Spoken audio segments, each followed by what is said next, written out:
Holding my breath and I'm ready to go. I'm falling right in and I'm ready to go. I found what I want and I know that we're on top, so I'll tap in and I'm ready to walk. Broadcasting from Central Kentucky, the headquarters of the Dr. My Budget podcast, where we discuss how to grow your personal wealth without having a major impact on your current lifestyle. Here is your host, Dr. Dan, the Finance Man. Welcome, everyone. Today is Tuesday, May the 2nd. I'm your host, Dr. Dan, the Finance Man. This is our graduation episode, so we'll be discussing choices that affect your children's future. That way you can make the best informed decision on how to move forward as it pertains to your situation. Today's episode is sponsored by Nexa Mortgage and MLS ID 2296654. If you're thinking about buying or selling a home in the near future, we have a team of professionals across the country that's motivated and ready to help you take that next step. So that way you can get all the information you need and decide what's the best way to move forward. To learn more or discuss your situation in private, you can reach out to me directly at drdan@drmybudget.com. You can also reach us on the Make Kentucky Home Make Kentucky Home group at eXp Realty text line by call or text at 859-429-0552, and we'll answer your questions and comments. So let's dive in. So we're going to get serious for just a moment. So are you the type of person that feels like the problems that you're having in your life right now is caused by everyone else? It's someone else's fault. Or are you willing to look in the mirror and realize that, hey, I share in the blame and that responsibility. Some of the choices I've made probably haven't been the best. See, no one wants to talk about that stuff. They always want to focus and put the blame on others. And that's what causes all these fights and disagreements and, all the trolling that goes on social media and all that other stuff that you see going on around you. So just know that Dr. Dan has your best interest in mind and, voice crack and all. So let's roll with it. So what if I told you that you've basically been living a perceived lie? It's not really a lie. It's more like when we were younger, college was a whole lot more affordable than it is now. And you probably have someone that is getting ready to graduate, or maybe you're a student yourself and you're thinking about, you want to go to college. Well, so let me share my screen here so you all can see. I did a little bit of research, like I'm supposed to do before the show. And we'll get to that in just a moment. So the average college student goes into debt about $38,000, 37 and some change, round up 38,000. And that's just for a regular like D1 school, your major colleges. And then if you want to go to private school, then that jumps to like 54 or higher, depending on if you're going to like an Ivy League or, something like that. And so the average student borrows over $30,000 to pursue a bachelor's degree, which is just insane. Now, so when you send your kid off to school, you are basically giving them about, let's just call it, $38,000 in debt, and you're setting them up for failure almost immediately. And I know a lot of you are like, well, Dr. Dan, we're getting a scholarship. Well, that's great, but you've still got, some kind of student loan debt, unless you're like on a full scholarship. And if you're on a full scholarship, then, hey, I appreciate you tuning in and watching this episode. But there's some alternatives. And so we want to talk about that today. Now, one of the alternatives is that you don't have to go to like the big university. You don't have to live on campus. You don't have to, excuse me for just a moment. You don't have to like go all out for the college quote unquote experience. You can still have all the best of the both worlds and not go into massive amount of debts. One of the things that you can do, and pull this up, is if you went to, like here in Kentucky, we have University of Kentucky, University of Louisville, both similar in cost, right around about $15,000 per semester. So if I'm sorry, $7,500 per semester. So basically $15,000 a year times 4, you're looking at roughly about $60,000 in college debt. Now, remember, the 30,000 in average is just average across the country. Some universities are going to be more expensive. Some universities are going to be less. If you went to like a community college or a technical school where you can actually get more bang for your buck, that in-state tuition cost, in-state means if you happen to live in the state that you're going to school at versus, out of state, the costs vary dramatically, basically from $30,000 down to like, let's just say $4,600. That's a massive amount of savings. Now, what most people don't realize is they go out, they want that college experience. Wow, man, we got to live on dorm. It's the best years of our life. And they don't know that there's like a lot of hidden costs that come along with that. So what if we did this? What if I could set you up to where you could have college paid for by the time you graduated? Would you like to know how to do that? If so, I'd appreciate a big thumbs up and, subscribe, and we're going to dive in. I'm going to show you exactly how to do that. So this is just some more stuff because, there's some different alternatives. There's online colleges now where the cost is a whole lot cheaper. And, this has come straight from the University of Kentucky website. As you can see, the academic year for a full-time student, which full-time means they're taking at least 12 credit hours, which is equivalent of, anywhere from 3 to 4 classes. Most of the classes are at least 3 college credit hours. So that, and about $600 per credit hour. So that's about an $1,800 class that you're taking just for the fall year or the spring year. So what if you were to actually set your kid up for success? And I'm going to show you how to do that. So come over here to Zillow. Now, Richmond, Kentucky is home of Eastern Kentucky University, which at one time was the #1 party college in all of America. Now, it has calmed down a little bit since those days, but EKU is still a very prominent campus, still well respected, and at the end of the day, it's a lot more affordable. So I want you to look at this. This is a brand new home, and you can do this in your area. Just go to Zillow and look up home prices around your area. So this is a 3-bedroom. It's really 2.5 baths. It's 2 full baths, 1 half bath, but it's $215,000. So did you know that you could spend money staying in the dorm? Or what if you actually helped your kid out and set them up for success?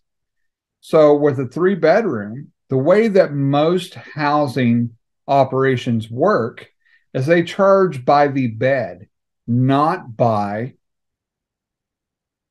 the room.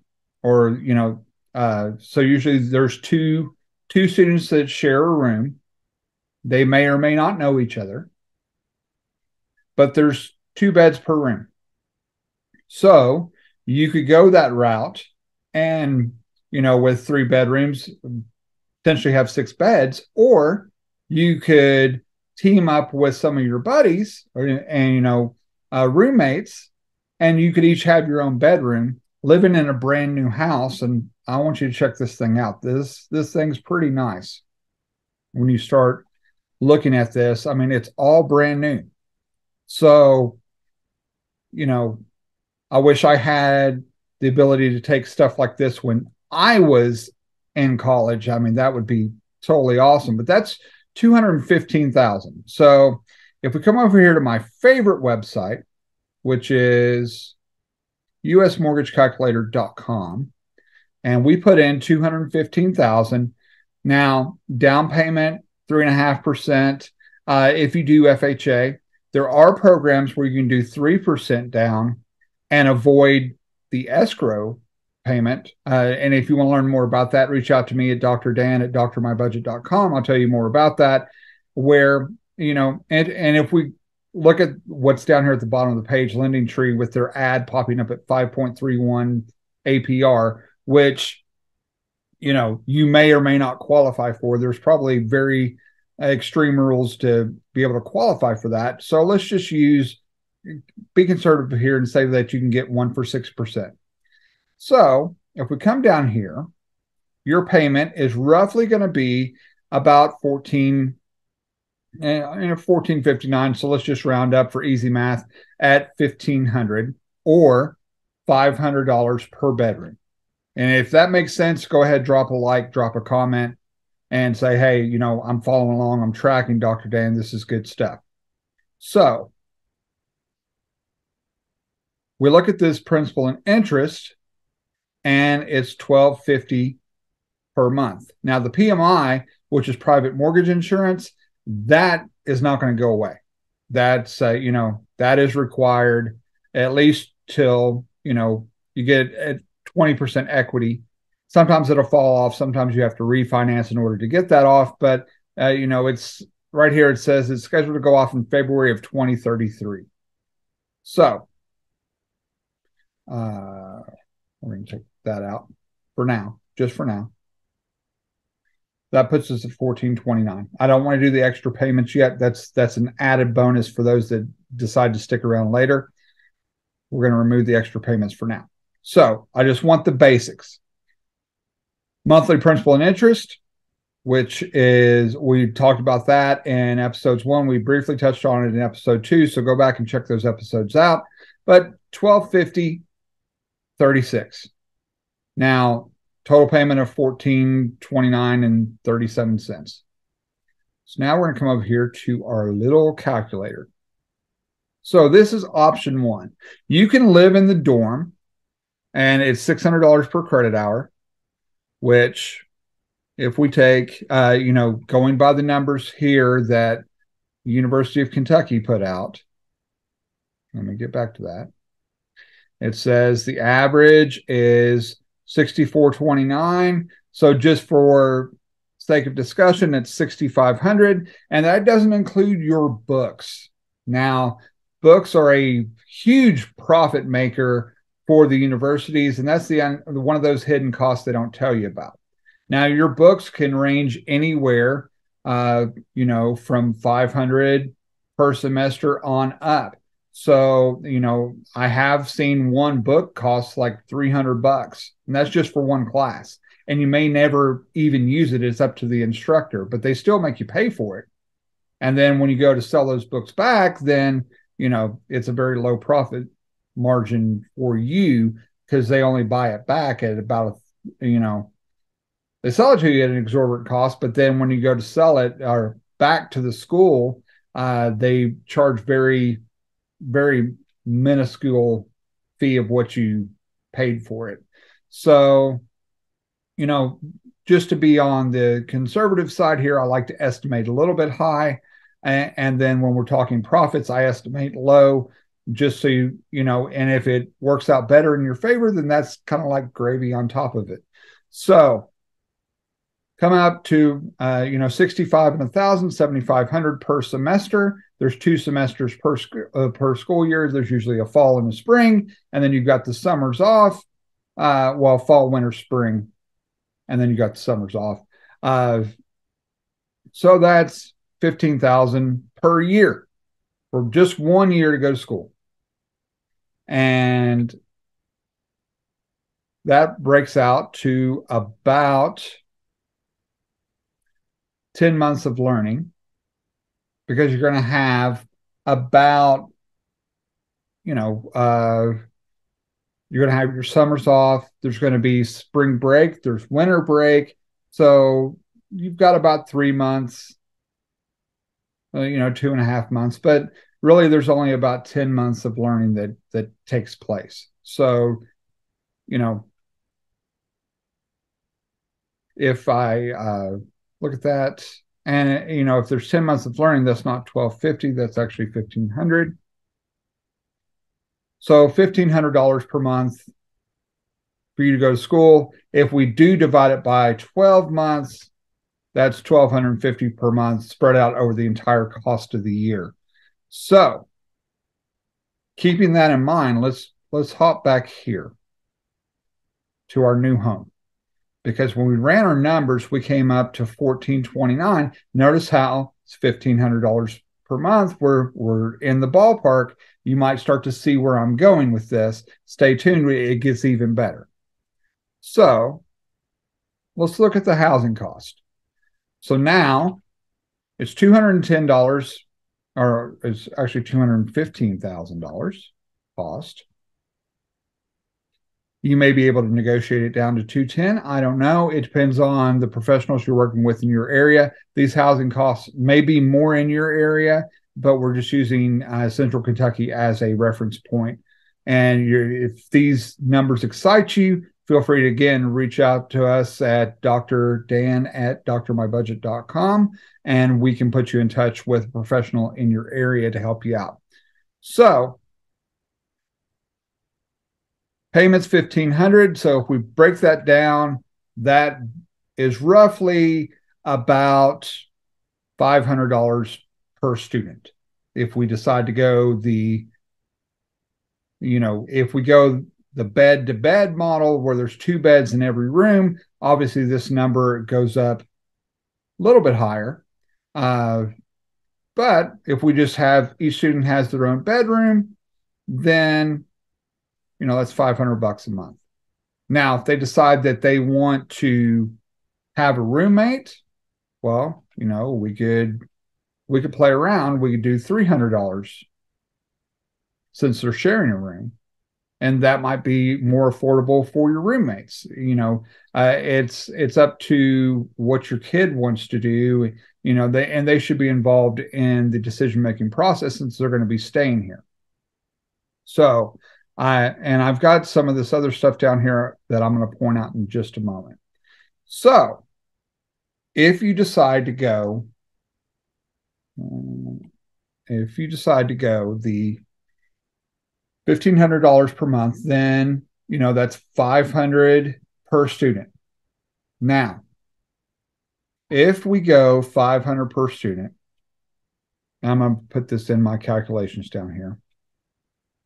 So $500 a month, or $6,000 per year, because you've still got to make that mortgage payment for those down months. So you've got to factor in that during the school year, you're going to get about $500 per month, and then you've got to float the other 2 months when no one's there, unless they decide to live there full time, which then, it would be $500 or $6,000 per year annual. So that means that they would need to make $500 per month. Now, is it possible, if you could make $300 per week, working part-time? And that answer should be yes. Anybody can go and make $300 per week, even if at a job that just, they hate. Working part-time, and let's say you're getting $10 an hour. So you're working 30 hours a week. That still leaves you plenty of time to study and, to go and do all the fun stuff that you enjoy doing. And let's say that you only work 40 weeks out of the year. So that means that you're making $12,000 a year, or about $1,000 a month. Now, you only got to have $500 to pay toward your room, your mortgage payment, because you've got your other roommates that are helping pay your mortgage payment. Now, they're also doing some other things too, which we'll get into in just a moment, because they're helping pay down your debt. They're also helping, with taking care of your entire mortgage payment, your taxes, your insurance, all that's being paid by the roommates that are living with your child in their home. And it's a brand new home, which, has its advantages as well, because the chances of them like totally coming in and trashing the place within a 4-year college experience is slim and none. And especially if they come in and it's all brand new, they're going to do their best to help take care of it. And that's where you've kind of have to come by periodically and check and make sure everything's being upkept as well. And you're putting a big trust into your child that they've made good choices, and that they are going to have roommates that also make good choices, because typically like-minded people stay together. So if this may or may not be for you, but if it is, continue watching. So as I was saying, get a job, very minimal job, working 30 hours a week. Can you get that at $10? Yes. There are some people that I know that, they go out and they can make $300 in a day. And, that might be for you. If you don't want to do that and you want to have some more time, you want to work for somebody else and experience what that life's like, you can go and do that. So you're still working very minimal. You're only working 40 weeks out of the year. So that still leaves you 12 weeks, which is that 3 months to go out and party and do all the college lifestyle things that college students do and experience and get themselves into. So you've got 500. If you're making 12,000, that's $1,000 per month on average. So now you've got an additional $500 to help buy food, pay utilities, which is going to be split 3 ways. Your food's going to be split 3 ways because it's all for the house. And, so you're going to have some extra money there. So what Dr. Dan's going to advise you to do, and again, remember, I am not a financial advisor. I'm not a lawyer. So, again, take this how you will. I want you to take that extra money that you have, and I want you to put it into one of 2 places. Either the first place is into a Roth IRA. And a Roth IRA is basically an account that you can borrow against as it starts to build in value. And basically, it's a tax-free account to where the IRS can't come in and touch a penny of it. It is all your money because you've already paid the taxes for it up front. And if you're interested in learning more about that, again, drop a comment below. We'll do another episode probably later on, just strictly on Roth IRAs, so that way you'll have information about that. So subscribe to, stay tuned and get alerted on those episodes. And so making 500, and let's just say you take 250 of that. So that gives you 250 to kind of pay bills, groceries, and let's up your budget a little bit. Let's just say you take 300, and then you put 200 away. So 200 away is 2,400 per year. You're going to be in college for 4 years. So you're going to have almost $10,000, not quite. You're going to be a little short of that by the time that you graduate. So please tell me where you can go to school, live the college lifestyle, pay less because now you're living off campus, so you're not getting charged the on-campus living expenses, the food costs, and things like that. You're doing stuff on your own. You're being more responsible. You're still having fun because you're young and you want to go out and you want to party. And now you have an asset that you can do something with. So think about that for a moment.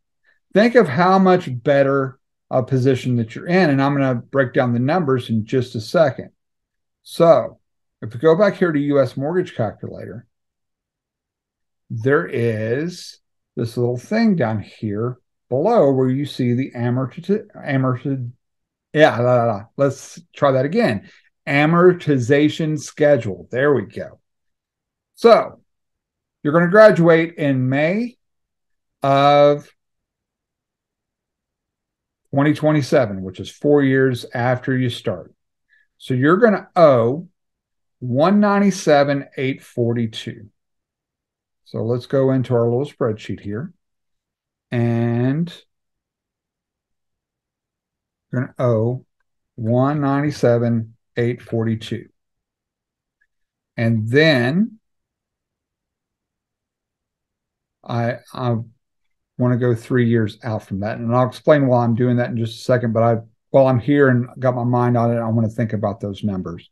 So 187,569. 187,569. 187,569. Done. Okay. So at the end of your school year, when you graduate and you move on to that next step, if you decide to sell your property when you graduate, that means that you're set up with $58 in profit.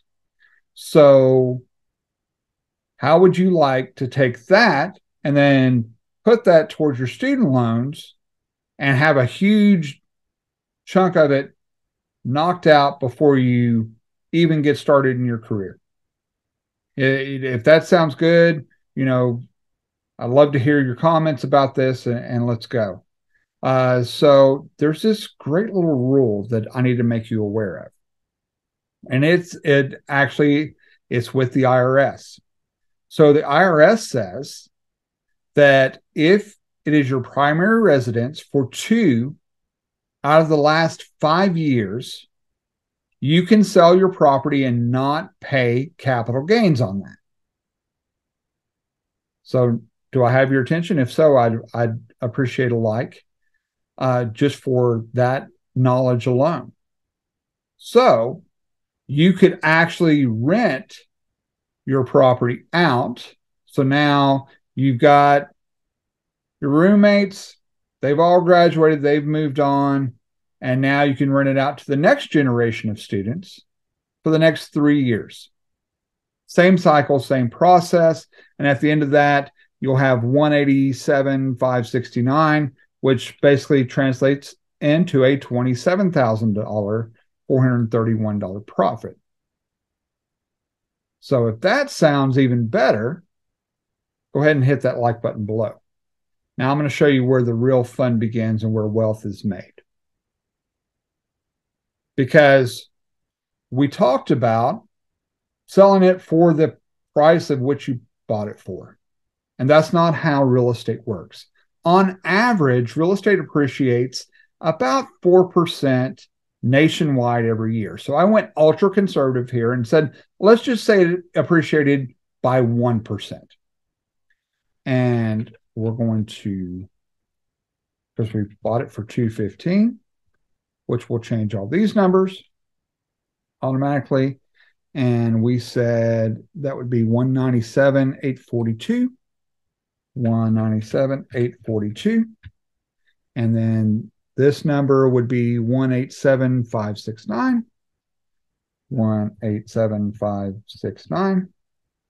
So remember what we said, that it would be on average about 30,000 in debt, but closer to that 38. So here's the power of real estate. if you sold that property just when you graduated, keeping the numbers very conservative, you would have about $28,125 at the end of the day. If you decided to rent that out for the next 3 years, you now have $45,245. You've now completely knocked out your student loans. And if we take that, let's just keep math simple, 38,000. So do this little formula here and subtract.